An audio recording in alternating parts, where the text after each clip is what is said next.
Food is everywhere, yet almost invisible. Ships move it, futures price it, governments guard it. Here's the uncomfortable truth. A few bottlenecks, a few policies, a few storms, and the global lunch line stalls. What happens if the food chain stops? Let's trace the system we rarely see, but can't live without. 1. The hidden system. Your breakfast is a supply chain in disguise. Wheat milled in one region, oilseed crushed in another, fertilizer mined in a third. Then everything sails across oceans, because nearly 80% of world trade by volume travels by sea. If those ships slow, plates empty.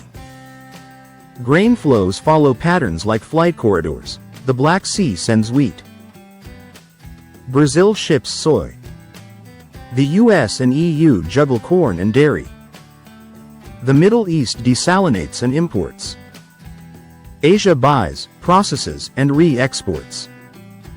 It works, until something jams a canal, dries a lake, or flips a policy. The fragility is structural.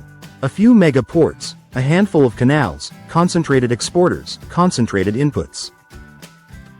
One export ban here, a canal drought there, and suddenly millions feel it at the supermarket. 2. The economic engine.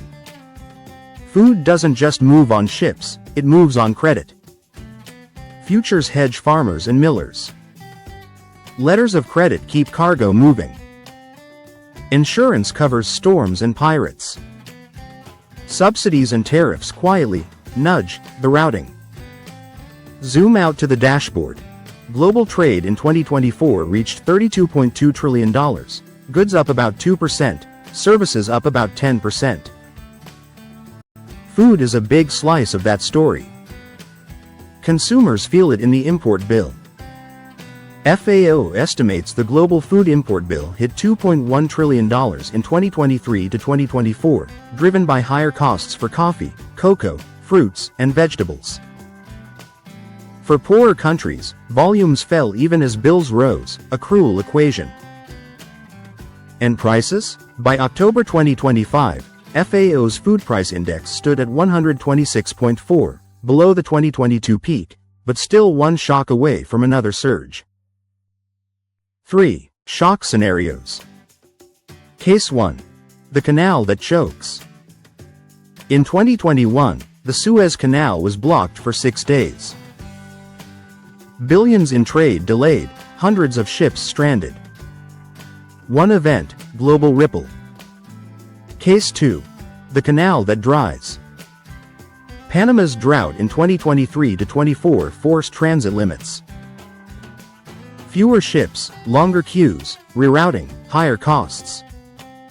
Climate can close arteries. Case 3.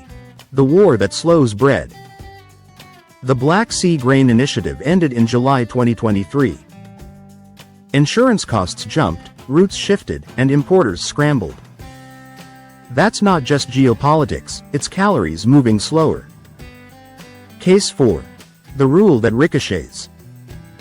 India's 2023 rice export curbs sent global prices to 15-year highs. One government memo, billions of plates affected. 4. Winners and losers. When the chain bends, some profit first. Exporters gain margins, logistics firms raise rates. Traders thrive on volatility.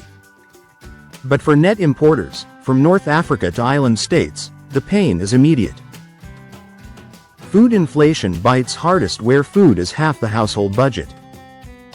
Governments scramble to cap prices. Families switch oils, shrink portions, stretch staples. History repeats. When bread gets expensive, streets get loud.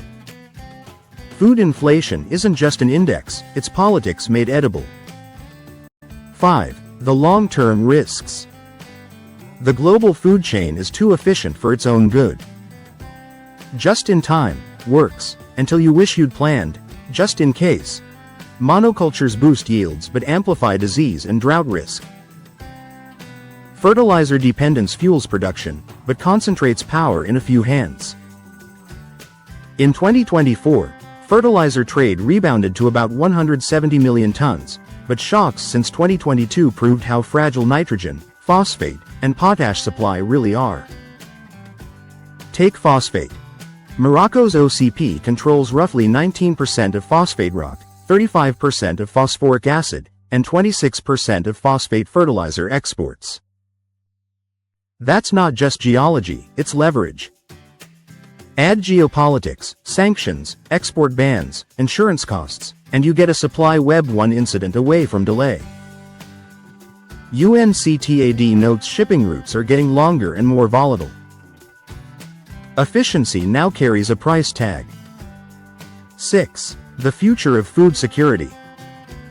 So what's next? Nations are adapting, quietly, unevenly, urgently. Diversify suppliers, invest in storage and reserves. Adopt agritech, drought-tolerant seeds, smarter irrigation. Build local vertical farms for perishables. Use data and AI to forecast yields, optimize shipping, and target aid. Winners won't be the cheapest, they'll be the most adaptable. 7. What-if simulations. A. The port that pauses, a fire or cyber attack halts a major grain hub. Ships divert, insurance spikes, small millers collapse. B. The fertilizer shortfall, a 5% drop in potash supply meets a weak monsoon. Farmers use less, yields dip. Dairy and meat costs rise quietly months later. C. Dual climate shocks. Drought in one breadbasket, floods in another. Food import bills, already above $2 trillion, climb again. Governments face the oldest trade-off, subsidies or deficits. 8. The quiet levers of resilience. Resilience looks boring, and works beautifully. Build redundancy. A little waste in good years saves lives in bad ones. Diversify origins in crops. Lock long-term fertilizer supply. Price water honestly and protect aquifers. Publish stock data. Uncertainty is a hidden tax. Keep humanitarian corridors open in wartime. Digitize and rotate reserves. Small policies, big payoffs. 9. The human layer. In boardrooms, it's about margins. In kitchens, it's about meals. A mother swaps oil brands. A baker shrinks the loaf. A farmer gambles on rain. A port worker pulls a 14-hour shift. Efficiency made food cheap for a generation, but fragile for the next. A resilient chain costs